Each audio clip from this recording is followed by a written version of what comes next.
Hello everyone, welcome to Winning Edge. और geography का series हमने इस क्लास में आपका स्टार्ट किया है। आज उसी सीरीज का नेक्स्ट पार्ट हम करने जा रहे हैं। लास्ट क्लास में हम लोगों ने इंडिया और नेबर्स और उनके जो बॉर्डर के डिस्प्यूट्स थे वो टॉपिक हमने स्टार्ट किया था। आज उसी टॉपिक का सेकंड पार्ट आज हम करेंगे। फर्स्ट पार्ट में हमने चाइना और जो हमारा बांग्लादेश के साथ बॉर्डर डिस्प्यूट है, किन किन एरियाज में बॉर्डर डिस्प्यूट है, इसके बारे में पढ़ा था। आज जो बचे हुए हमारे कंट्रीज हैं उनके साथ हमारे जो बॉर्डर डिस्प्यूट है उनकी तरफ हम जा रहे हैं। ठीक है, तो स्टार्ट करते हैं सबसे पहले इंडिया एंड नेपाल। देखो, इंडिया जो है वो नेपाल के साथ अराउंड 1751 किलोमीटर्स लॉन्ग बॉर्डर आपका शेयर करता है। इंडिया और नेपाल जो है आपस में 1751 किलोमीटर लंबा बॉर्डर आपका शेयर करते हैं। इसके साथ साथ उत्तराखंड, उत्तर प्रदेश, बिहार, सिक्किम, वेस्ट बंगाल जो है वो किसके साथ बाउंड्री बनाते हैं? आपके नेपाल के साथ बाउंड्री बनाते हैं। इस इमेज में आप देख सकते हो, ये उत्तराखंड है, यहाँ पर ये उत्तर प्रदेश है, ये बिहार है, ये आपका यहाँ पे सिक्किम है, और ये नीचे से जो आपको नजर आता है ये क्या है? आपका वेस्ट बंगाल है। सो उत्तराखंड, उत्तर प्रदेश, बिहार, सिक्किम और वेस्ट बंगाल, टोटल 5 स्टेट ऐसे हैं इंडिया में जो किससे बाउंड्री बनाते हैं? आपका नेपाल से बाउंड्री बनाते हैं। नेपाल हमारा इमीडिएट नेबर है और अंग्रेजों ने इसको एक बफर जोन की तरह रखा था बिटवीन चाइना एंड इंडिया। अगर हम बात करें डिस्प्यूट की, ऑब्वियसली क्योंकि डिस्प्यूट हमारा है नेपाल के साथ बॉर्डर्स को लेकर, और जो डिस्प्यूट का जो रीजन है ये उत्तराखंड में है और इसको फेमसली काला पानी डिस्प्यूट के नाम से जाना जाता है, काला पानी विवाद के नाम से जाना जाता है। काला पानी विवाद क्या है? देखिए, 1816 में जो ब्रिटिश गवर्नमेंट थी उसने नेपाल गवर्नमेंट के साथ ट्रीटी ऑफ सगौली की थी, सगौली की संधि की थी। उत्तराखंड में सगौली की संधि है वो 2 बार हुई है। 1815 में ये संधि जो थी ये ब्रिटिश गवर्नमेंट और जो सेनापति थे उस समय नेपाल के अमर सिंह थापा के बीच में हुई थी। फिर जो अगली संधि है सगौली की वो 1816 में हुई थी नेपाली गवर्नमेंट और ब्रिटिश गवर्नमेंट के बीच में। नाउ 1816 की ये ट्रीटी ही आज एक बड़े डिस्प्यूट का एक कारण है, एक लैंड बॉर्डर डिस्प्यूट का एक कारण माना जाता है। जैसे हम देखें तो इमेज में आपको दिखता है ये उत्तराखंड है, ठीक है, और ये उत्तराखंड का रीजन है जिसके लिए क्या है? हमारा डिस्प्यूट है नेपाल के साथ। ये आपको यहाँ पे काला पानी का रीजन नजर आता है, काला पानी का रीजन है, और ये लिपुलेख पास है। डिस्प्यूट की वजह क्या है? 1816 में सगौली की संधि के तहत एक आपका पॉइंट पे ट्रीटी हुई थी, या दोनों कंट्री एग्री हुए थे, और वो पॉइंट क्या था कि जहां पर काली रिवर का ओरिजिन है, जहां से काली रिवर ओरिजिनेट होती है, उसके ईस्ट का साइड जो है वो किसके पास रहेगा? वो नेपाल के पास रहेगा, और जो वेस्ट जो उसका रीजन है वो किसके पास रहेगा? आपके इंडिया के पास रहेगा। यही क्या है? विवाद का आपका इशू है। अगर हम इसको देखें तो ये वो रीजन है जहां से जो मेन रीजन है आपका किसका? डिस्प्यूट का। नाउ हम अगर इंडियन ज्योग्राफी में पढ़ते हैं तो जो लिपुलेख पास है वहीं से काली रिवर ओरिजिनेट होती है और इंडिया और नेपाल के बीच में क्या बनाती है? बाउंड्री बनाते हुए बहती है। इंडिया ये मानता है कि लिपुलेख जो पास है वो ओरिजिन है, किसका ओरिजिन है? आपकी काली रिवर का। तो अकॉर्डिंग टू इंडियन नैरेटिव, भारतीय नैरेटिव के अनुसार लिपुलेख के ईस्ट में नेपाल का पार्ट है और लिपुलेख के वेस्ट में कौन सा है? इंडिया का पार्ट है, यानी कि उत्तराखंड है। तो हमारा नैरेटिव इस बात पे सही है। तो हम ये कहते हैं कि ये जो काला पानी, लामपियाधुरा और लिपुलेख का जो रीजन है ये इंडिया का ही है, क्योंकि काली रिवर का जो उद्गम है, काली रिवर जो ओरिजिनेट होती है वो कहां से होती है? लिपुलेख से होती है, लिपुलेख पास से आपकी होती है। नाउ नेपाल का इसमें नैरेटिव डिफरेंट है। देखो, उसका भी ना नैरेटिव के पीछे भी ना कुछ बेसिस तो होंगे ना, ऐसे ही कोई डिस्प्यूट तो खड़ा नहीं करेगा कोई कंट्री। प्रॉब्लम यह है कि ये पूरा का पूरा रीजन जो है ना ये हिमालयन रीजन है, और हिमालयन रीजन से यहाँ से बहुत सारी नदियां निकलती हैं, बहुत सारी स्ट्रीम्स निकलती हैं, और हम जब इंडियन ज्योग्राफी पढ़ते हैं तो हम देखते हैं कि काली रिवर की भी बहुत सारी ट्रिब्यूटरीज इस रीजन से आपकी निकलती हैं। अब एक्चुअल में कौन से स्ट्रीम को आप काली रिवर मानते हो, इस बात को लेकर डिस्प्यूट है ना। हम क्या बोलते हैं कि जो स्ट्रीम लिपुलेख से निकलती है, जो स्ट्रीम लिपुलेख पास से निकलती है उसको हम काली मानते हैं, लेकिन नेपाल का यह मानना है कि काली रिवर का ओरिजिन कहां से होता है? आपके लामपियाधुरा से होता है। तो लामपियाधुरा के जो ईस्ट का रीजन है वो एक्चुअल में किसका होना चाहिए? नेपाल का होना चाहिए ना। लामपियाधुरा से जो रिवर या लामपियाधुरा पास से जो रिवर आपके निकलती है इसको कुठियांगटी कहते हैं। कुठियांगटी पहली ट्रिब्यूटरी है काली रिवर की उत्तराखंड में। तो नेपाल का यह मानना है कि जो कुठियांगटे वाली जो स्ट्रीम है, कुठियांगटे जो धारा है वो ही ओरिजिनल काली है, ना कि लिपुलेख से निकलने वाली धारा। तो अकॉर्डिंग टू नेपाल लामपे द्वारा से निकलती कुठियांगटी, तो कुठियांगटी के यानी कि इसके काली के ये सारा का सारा रीजन किसका है? आपका नेपाल का है। जबकि हम क्या बोलते हैं, हमारा नैरेटिव क्या है कि काली रिवर कहां से निकलती है? आपके लिपुलेख पास से निकलती है। तो दोनों के नैरेटिव्स में क्या है? आपका डिफरेंस है। और जो बेसिस है वो मैंने आपको बता दिया कि ये हिली माउंटेनस आपका रीजन है, हिमालयन रीजन है, और यहां पर हम बहुत सारी स्ट्रीम्स को निकलता हुआ देखते हैं। ठीक है, तो इसको हम कहते हैं काला पानी डिस्प्यूट, काला पानी विवाद, जो किसके बीच में है? इंडिया और नेपाल के बीच में है। दोबारा से दोनों कंट्रीज के नैरेटिव को मैं समझा देता हूं। 1816 में क्या हुई थी? संधि हुई थी, सगौली की संधि। 1816 में सगौली की संधि आपकी हुई थी, किसके बीच में? आपके उस समय की ब्रिटिश गवर्नमेंट के बीच में और नेपाल गवर्नमेंट के बीच में संधि हुई थी। और इस संधि में कहा गया था कि India identified Kali river as Nepal's boundary with India. इस संधि में जो काली रिवर है उसको क्या माना गया था? भारत के साथ नेपाल की सीमा माना गया था। Nepal claims that the river Kala Pani west is the main Kali and thus Nepal has territorial rights to it. तो नेपाल का यह मानना है कि देखो काला पानी के वेस्ट में, जैसा मैंने कहा कि लामपे धुर से जो रिवर आती है वो एक्चुअल में काली है। तो ये जो काला पानी का रीजन है इस पर किसका क्लेम है? आपका नेपाल का क्लेम है। जबकि भारत क्या बोलता है कि काला पानी east is the border, this Kala Pani falls within it territory. और भारत क्या बोलता है कि नहीं भाई, जो काली रिवर है जिसको शारदा भी कहते हैं, उसका ओरिजिन कहां से होता है? आपके लिपुलेख पास से होता है।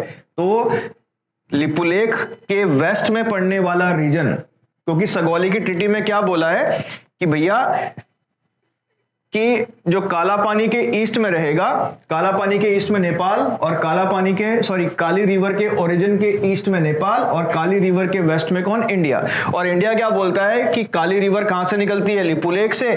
तो according to the treaty of Sagauli, इसके जो वेस्ट साइड का पार्ट है उस पर किसका क्लेम है? आपके इंडिया का क्लेम है। ठीक है, तो ये दोनों कंट्रीज का नैरेटिव है, पर फिलहाल इसमें कोई भी सुधार नहीं मिला है देखने को, कोई भी बात नहीं हुई है काफी सालों तक। नेपाल इस एरिया को क्लेम करता है, हम भी इस एरिया को क्लेम करते हैं। हम नेपाल के जो नैरेटिव है उसको गलत ठहराने का प्रयास आपका करते हैं। ठीक है, चलिए उसके बाद हम बात कर लेते हैं इंडिया और श्रीलंका की।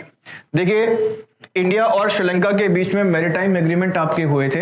ये मैरीटाइम एग्रीमेंट जो है ये 1974 और दूसरा मैरीटाइम एग्रीमेंट 1976 में आपका हुआ था। मैरीटाइम एग्रीमेंट को समुद्री सीमा समझौता हम कहते हैं। और ऐसा करना जरूरी क्यों है? देखिए, ज्योग्राफी में मैं आपको एग्जांपल देता हूं। मान लीजिए आप इंडिया जैसा एक कंट्री है जिसका एक वास्ट कोस्ट लाइन है ना। हम बहुत बड़ा कंट्री है, हम बहुत बड़ा देश है, और हमारी 7516 किलोमीटर लंबी क्या है? कोस्ट लाइन है। कोस्ट लाइन का मतलब है कि हम चारों या हम तीन ओर से किससे घिरे हैं? वाटर से घिरे हैं।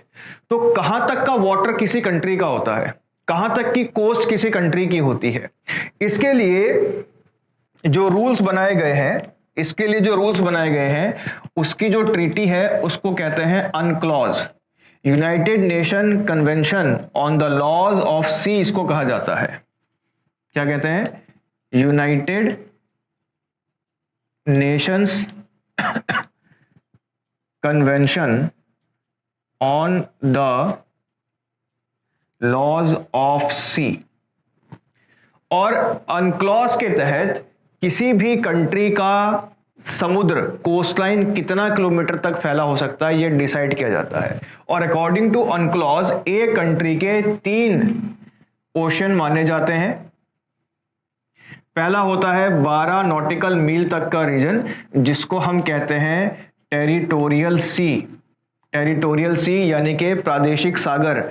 इस 12 नॉटिकल माइल्स तक सारे के सारे अधिकार उस देश के होते हैं जिस देश के साथ ये रीजन आपका लगता है। ठीक है, 12 नॉटिकल माइल के आसपास का जो रीजन रहता है ये वो रीजन रहता है जो कंट्री के नज़दीक रहता है और इसमें सारे अधिकार होते हैं। आप बार बार सुनते हो कि आज पाकिस्तानी मछुआरे भारतीय सीमा में घुस गए, या आज भारतीय नेवी ने एक पाकिस्तानी बोट को उड़ाया है। ये सब अधिकार कहाँ मिलते हैं? जब कोई इस तरह की चीज़ें कहाँ होगी? 12 नॉटिकल माइल तक के रीजन में आपकी होगी। ठीक है, उसके बाद है आपका 24 नॉटिकल माइल तक का रीजन। इसको हम कहते हैं कंटेजियस जोन या कॉन्टिन्यूस जोन इसको कहा जाता है। कॉन्टिन्यूस जोन ये वो क्षेत्र है जहां पर किसी भी कंट्री को चुंगी वसूलने का अधिकार, टैक्स वसूलने का अधिकार होता है अगर कोई भी शिप इस रीजन से पास बाय करके जाता है तो। ठीक है, उसके बाद होता है 200 नॉटिकल माइल्स तक का रीजन। 200 नॉटिकल माइल्स तक का रीजन है सी कोस्ट से लेकर 200 नॉटिकल माइल तक का रीजन। इसको हम कहते हैं एक्सक्लूसिव इकोनॉमिक जोन। क्या कहते हैं? एक्सक्लूसिव इकोनॉमिक जोन कहते हैं, या EEZ कहते हैं, एक्सक्लूसिव इकोनॉमिक जोन। आर्थिक अनन्य क्षेत्र कहा जाता है इसको हिंदी में। ये वो रीजन है जहां पर कोई भी रिलेटेड कंट्री सर्वे कर सकता है। ठीक है, सर्वे कर सकता है, रिसर्च एंड डेवलपमेंट के काम कर सकता है, आर्टिफिशियल आइलैंड क्रिएट कर सकता है, इसके साथ साथ अंडर सी वाटर माइनिंग आपका कर सकता है। ऐसे रीजन्स में बहुत ज़्यादा पेट्रोलियम के भंडार देखने को मिलते हैं, और ऐसे रीजन में जो रिलेटेड कंट्री है जिसका ये एक्सक्लूसिव इकोनॉमिक जोन है, वहां पर अंडर वाटर माइनिंग वो लोग आपका कर सकते हैं। ठीक है, तो अगर हम बोलें कि किसी भी कंट्री का ओशन कहां तक होता है या सी कहां तक होता है, तो कहां तक होता है? 200 नॉटिकल माइल्स तक होता है किसी भी कंट्री का सी। कोस्ट से 200 नॉटिकल माइल्स तक का रीजन उस कंट्री का सी माना जाता है, अगर हम सिंपल भाषा में समझाएं। और उसको हमने डिफरेंट कैटेगरीज में बांटा कि टेरिटोरियल सी, कॉन्टिन्यूअस सी और कौन सा जोन आपका? Exclusive economic zone. इन 3 कैटेगरीज में हमने इसको डिवाइड किया है। बट अगर आप रफली ओवरऑल ये पूछना चाहते हैं कि किसी कंट्री का सी कहां तक होता है, तो 200 नॉटिकल माइल तक होता है। 200 नॉटिकल माइल्स तक उसका सी होता है। और ये रूल किसने बनाया है? ये रूल बनाए गए हैं अनक्लॉज। इन रूल को कहते हैं आपके UNCLOS, United Nations Convention on the laws of sea. ठीक है, नाउ पॉइंट पे आते हैं इंडिया। और अब देखो, अब हम कह दें, हमने बोला किसी भी कंट्री का कितना होता है? 200 नॉटिकल मील तक का होता है। इसका मतलब ये हमारा कोस्ट है, ये इंडियन कोस्ट है। इसका मतलब हम 200 नॉटिकल मील श्रीलंका तक जा सकते हैं। फिर श्रीलंका के वाटर्स कहाँ गए, है ना? तो जब ऐसी कंडीशंस होती है तो दोनों कंट्रीज, जो इस तरह की नियर बाय कंट्रीज होती हैं, वो आपस में मैरीटाइम बॉर्डर्स को लेकर समझौते करती हैं, ट्रीटीज करती हैं। और हमने ऐसी ही ट्रीटीज श्रीलंका के साथ की है 2 बारी। पहली ट्रीटी हमने कब की? 1974 में। दूसरी ट्रीटी हमने कब की? 1976 में, जिसके तहत हमने इंडिया और श्रीलंका के मैरीटाइम बॉर्डर्स को स्टैब्लिश किया है। तो आप ये देखो कि ये हमने कहा कि ये किसका जोन है आपका? ये श्रीलंका का जोन है। यानी कि हम इसके इधर या इसके इधर जाकर अपना दावा नहीं करेंगे कि ये हमारे ओशन के पास का 200 नॉटिकल मील तक का रीजन है, तो लाओ भाई यहां से निकलो। या श्रीलंका यहां से ऊपर नहीं जाएगा। जो ये ब्लू रीजन आप देख रहे हो, यही श्रीलंका का क्या है? वो 200 नॉटिकल मील तक का रीजन है। और ये हमने कब डिसाइड किया? 74 और 76 में। तो क्वेश्चन एग्जाम में क्या आ सकता है कि इंडिया श्रीलंका मैरीटाइम एग्रीमेंट किस ईयर में फाइल किया गया था या किस ईयर में साइन किया गया था? तो it was signed in years 1974 and the year of 1976। ठीक है, नेक्स्ट हम चलते हैं। अगला है आपका इंडिया एंड मालदीव्स। तो इंडिया और मालदीव्स के बीच में भी देखो, जो दूसरा कंट्री है जो इंडिया के साथ कोस्टल बाउंड्री आपका बनाता है, ये मालदीव है। और मालदीव के साथ भी हमने बाउंड्री डिसाइड किया है कब? 1976 में। इंडिया मालदीव्स मैरीटाइम एग्रीमेंट कब हुआ था आपका? 1976 में। और हमने इंडिया के साथ क्या, हमने मालदीव के साथ क्या डिसाइड किया है? अपना बॉर्डर स्टैब्लिश किया है। ठीक है, उसके बाद है इंडियन पाकिस्तान। नाउ ट्रबल्ड जो बॉर्डर्स है उसकी तरफ हम चल रहे हैं। हमने पढ़ा था कि इंडिया और पाकिस्तान की जो बीच की जो लाइन है उसको रेड क्लिफ लाइन कहते हैं। 1947 में इसको बनाया गया था। ये हमने इंडिया बांग्लादेश वाले चैप्टर में पढ़ा था। तो हम देखें, इंडिया पाकिस्तान के साथ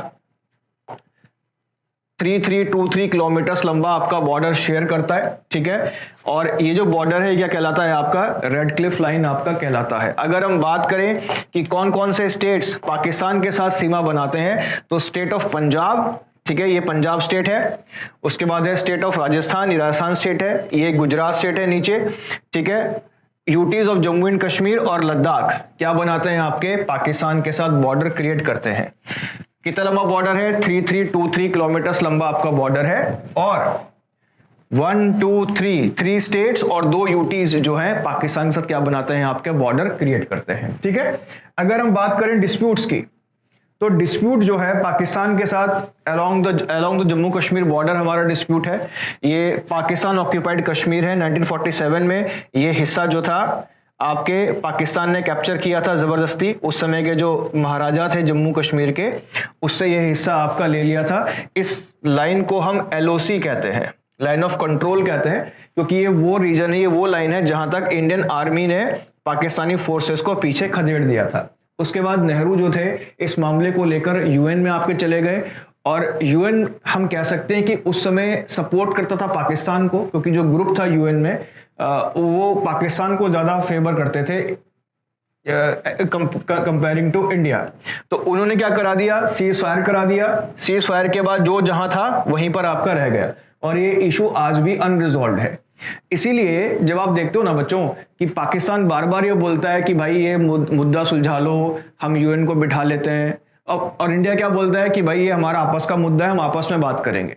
क्यों? क्योंकि इंडिया ने सीख ली है कि पहले इसमें हमने किसी थर्ड पार्टी को एंटर कराया, हमने UN को एंटर कराया था इंडिया पाकिस्तान में इस मुद्दे को सुलझाने के लिए, जिसमें नुकसान किसका हुआ, भारत का नुकसान हुआ। भारत के हाथ से इतनी बड़ी टेरिटरी कहां चली गई, आपके पाकिस्तान में चली गई, जिसको हम POK का नाम आपका देते हैं। ठीक है, तो इसलिए अब इंडियन गवर्नमेंट का जो नैरेटिव है वो साफ साफ है कि भाई अगर इस मुद्दे पे बात करनी है तो मैं और आप एक साथ बैठेंगे और बात करेंगे, कोई तीसरा पर्सन हमें बीच में नहीं चाहिए, और जो भी कंडीशंस हैं वो दोनों सामने रखेंगे, एग्री होते हैं ठीक, नहीं होते तो कोई मतलब नहीं है। ठीक है, वैसे हाल ही में ये न्यूज़ आपकी आ रही है कि इंडिया LOC को पे कब्जा कर लेगा, LOC पाकिस्तान के हाथ से धीरे धीरे जा रहा है। ठीक है, दूसरा जो रीजन है जहां पर कॉन्फ्लिक्ट है ये इधर है आपका गुजरात में। और गुजरात में कौन सा रीजन है, ये सर क्रीक का रीजन है। क्रीक एक ऐसा रीजन होता है जो एक लो लैंड होता है, मार्शी लैंड होता है, दलदली भाग होता है। पाकिस्तान कहता है कि Sir creek is a part of Pakistan, Pakistan sir creek को अपना भाग बताता है, बट हम जो है सर क्रीक को बॉर्डर मानते हैं। पाकिस्तान क्या बोलता है कि 24 डिग्रीज जो है गुजरात में वो एक्चुअल में इंडिया पाकिस्तान बॉर्डर है, पर हम कहते हैं कि नहीं, कि सर क्रीक जो 24 डिग्री से थोड़ा ऊपर है नॉर्थ में। ठीक है, 24 डिग्रीज आपका यहां पर आएगा, और ये जो सर क्रीक है इस पर हमारा अधिकार है। तो हम कहते हैं कि नहीं, बॉर्डर कहां से है, सर क्रीक से। Sir creek is a part of India, it is not a part of Pakistan. So हमारा यहां पर अधिकार है सर क्रीक पर, और सर क्रीक को पाकिस्तान अपना भाग बताता है। वो कहता है 24 degrees is the main boundary between India and Pakistan, but we say कि नो, आवर नैरेटिव इज कि Sir creek is a part of India, while Pakistan narrates that Sir creek is a part of Pakistan. ठीक है, तो यहां पर भी क्या है, हमारे पाकिस्तान के साथ क्या है, आपके इश्यूज हैं। केवल जम्मू कश्मीर में नहीं है, गुजरात में भी क्या है, आपके इश्यूज हैं। और भी बहुत सारी जगह है, राजस्थान में भी आपकी जगह है, पंजाब में भी जगह है, परंतु अभी तक जिन मामलों को लेकर विवाद हुआ है वो दोनों मामले जम्मू कश्मीर में है, और कहां पर है, आपके गुजरात पे है। ठीक है, क्लियर। चलिए नेक्स्ट आपका देखते हैं। उसके बाद है इंडिया और म्यांमार। अगर हम इंडिया और म्यांमार के बॉर्डर की बात करें तो India shares around 1643 kilometre long border with Myanmar. Bharat जो है म्यांमार के साथ 1643 किलोमीटर लंबा बॉर्डर आपका शेयर करता है। We do not have such any kind of dispute in this region. और अगर आप देखें कि कौन कौन से स्टेट्स म्यांमार से सीमा बनाते हैं, तो यहां पर आपको दिखेगा अरुणाचल प्रदेश, फिर है आपका नागालैंड, मणिपुर और मिजोरम। तो 4 स्टेट्स हैं इंडिया के जो म्यांमार के साथ 1643 किलोमीटर लॉन्ग बॉर्डर को शेयर करते हैं। इसके साथ साथ म्यांमार के साथ हमारा FMR एक एग्रीमेंट होता है। FMR एक एग्रीमेंट होता है, फ्री मूवमेंट रजीम कहते हैं इसको। फ्री मूवमेंट रजीम एक ऐसा ट्रीटी होता है 2 कंट्री के बीच में, जहां पर एक दूसरी कंट्री के लोग बेरोक-टोक, बिना किसी रोक टोक के एक दूसरे की कंट्री में आ जा सकते हैं। नाउ ये जो FMR एग्रीमेंट है, अब देखो ये सारे के सारे जो यहां पर स्टेट्स है ना, ये जो पूरा का पूरा रीजन है, फॉरगेट कर दें कि यहाँ पे इंडियन स्टेट है, ये भूल जाएं कि ये इंडियन टेरिटरी है, ये भूल जाएं कि ये म्यांमार टेरिटरी है। ये पूरा का पूरा जो रीजन है ये ट्राइबल रीजन है। यहाँ पर बहुत सारी ट्राइब्स रहती हैं, जनजातियां रहती हैं। तो जो FMR जो आपका साइन किया गया है बिटवीन इंडिया एंड म्यांमार, इसको साइन करने का एक रीजन था क्योंकि इन ट्राइब्स के जो सेटलमेंट है वो दोनों कंट्रीज में है, म्यांमार में भी है और कहां पर है, आपके भारत में भी है। तो FMR जो रेजिम साइन किया गया, फ्री मूवमेंट रेजिम जो साइन किया गया, वो इसलिए साइन किया गया था कि यहां पर जो ये ट्राइब्स रहती हैं ये बेरोक टोक आवाजाही कर सके म्यांमार में और भारत में। और ये FMR जो एग्रीमेंट है ये एक दूसरे देशों की ट्राइब्स को 16 किलोमीटर तक जाने के लिए विदाउट वीजा फैसिलिटी प्रोवाइड करता है। यानी कि अगर कोई इंडियन ट्राइब है, नागालैंड में रहने वाला कोई इंसान है, वो विजिट करना चाहता है म्यांमार में रहने वाले अपने गांव को या रिश्तेदारों को, तो वो 16 किलोमीटर तक म्यांमार में, और म्यांमार में रहने वाले कोई ट्राइब का व्यक्ति अगर मणिपुर में जाना चाहता है तो वो इंडिया में 16 किलोमीटर तक अपने ट्राइबल रिलेटिव्स के यहाँ पर आपका जा सकता है।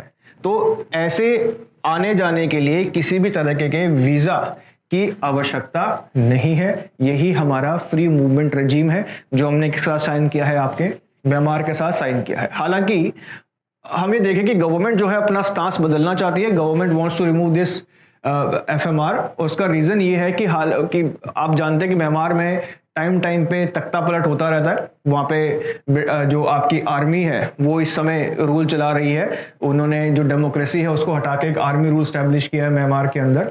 इसके साथ साथ म्यांमार में चाइनीज इन्फ्लुएंस बहुत ज्यादा है, तो ये पॉसिबिलिटी है कि ये Chinese influence through north east India, through this borders north east India में भी आपका एंटर कर सकता है, which will be not a good news for Indian government and Indian positions. इसके साथ साथ आप देखो कि फ्री बॉर्डर है तो इसकी वजह से जो टॉक्सिकेटिंग जो प्रोडक्ट्स हैं, जो ड्रग्स वगैरह हैं, उनकी भी स्मगलिंग बहुत ज़्यादा की जाती है। कैटल स्मगलिंग आपकी होती है, वीट या जो आपके कॉर्न वगैरह हैं या आपके जो सीरियल्स हैं उनकी भी स्मगलिंग यहाँ से आपकी होती रहती है। इसके साथ साथ जो नॉर्थ ईस्ट इंडिया में इंसर्जेंट ग्रुप हैं वो भी आपका टेररिस्ट अटैक्स करके म्यांमार के बॉर्डर में आपका भाग जाते हैं।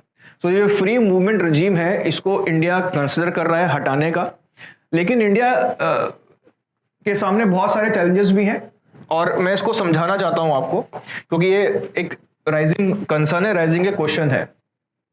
इंडिया ने एक्ट ईस्ट पॉलिसी को आपका स्टार्ट किया था, जिसके तहत इंडिया अपने ईस्ट में जितनी भी कंट्रीज हैं उनके साथ कॉर्डियल रिलेशन स्टैब्लिश करना चाहता है।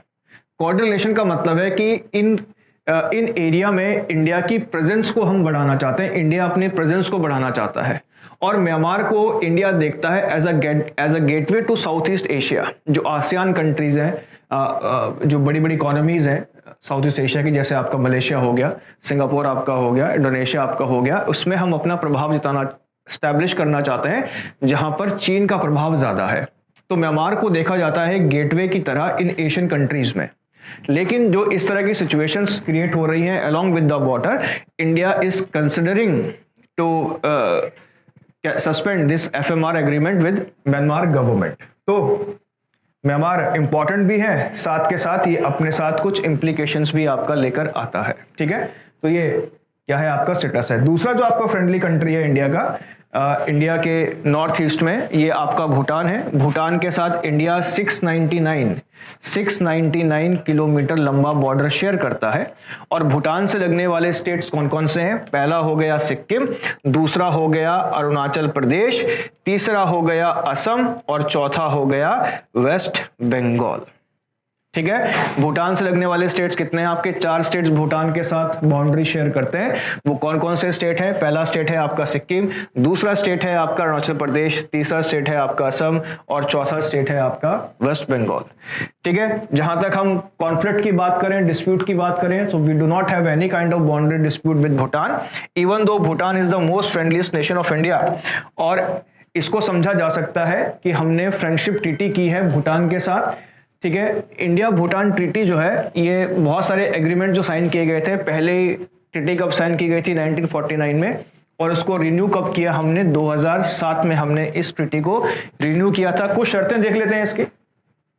ये दार्जिलिंग में साइन की गई थी 1949 में। इस ट्रीटी को परपेचुअल पीस और फ्रेंडशिप ट्रीटी के नाम से भी आपका जाना जाता है, जिसमें फ्री ट्रेड की बात की थी, कॉमर्स की बात की थी और अलग अलग जो लेवल्स हैं गवर्नमेंट के, उसमें किस में बात की गई थी? आपके कॉपरेशन और फ्रेंडशिप की बात की गई थी, ठीक है। और इसके साथ साथ भूटान को इस ट्रीटी के तहत हमने इस बात की आगे दी थी कि वो इंडिया के फॉरेस्ट रोड्स का इस्तेमाल कर सकते हैं, लैंड्स का इस्तेमाल कर सकते हैं, सी पोर्ट का इस्तेमाल कर सकते हैं। फॉर एग्जांपल, अगर भूटान को कुछ भी चीज एक्सपोर्ट करना है तो उसका ये एक्सपोर्ट होता है हमारे कलकत्ता पोर्ट से, और वो ड्यूटी फ्री है, ठीक है।